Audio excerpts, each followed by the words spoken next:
With just over 60 days to go until the U.S. presidential election, Facebook says, acting on a tip from the FBI, the company has shut down a small network, part of a Russian influence campaign aimed at influencing left-leaning American voters. A Russian influence campaign posing as a fake news outlet called Peace Data recruited unwitting freelance journalists to write about domestic politics to influence left-leaning voters in the U.S. and the U.K.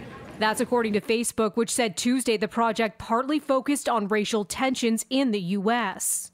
Their goal here, from what we can see, is the same as goals we've seen from Russian actors in the past. They're trying to drive division, they're trying to inflame tensions, and they're trying to undermine trust in the electoral process. In an interview with Reuters, Facebook's head of security policy says it suspended more than a dozen accounts before they drew a large following. Twitter also suspended 5 accounts from the same network. Two of the most striking points about this network and this takedown are, one, we see these actors continuing to try to target public debate ahead of the U.S. 2020 elections, and two, they're not having a lot of success. Facebook says it found links to individuals associated with past activity by the Russian Internet Research Agency, a company U.S. intelligence says was central to Russian efforts to sway the 2016 election. Moscow has denied the allegations and says it does not interfere in the domestic politics of other countries.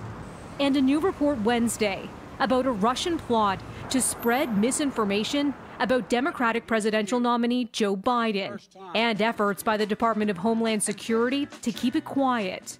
According to ABC News, the DHS withheld a July intelligence bulletin calling out a Russian attack on Biden's mental health.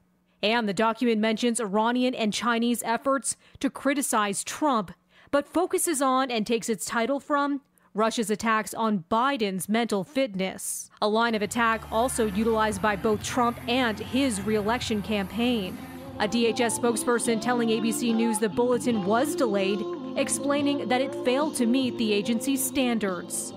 Reportedly, though, according to the draft bulletin, analysts determined with high confidence that Russian malign influence actors are likely to continue denigrating presidential candidates through allegations of poor mental or physical health to influence the outcome of the 2020 election.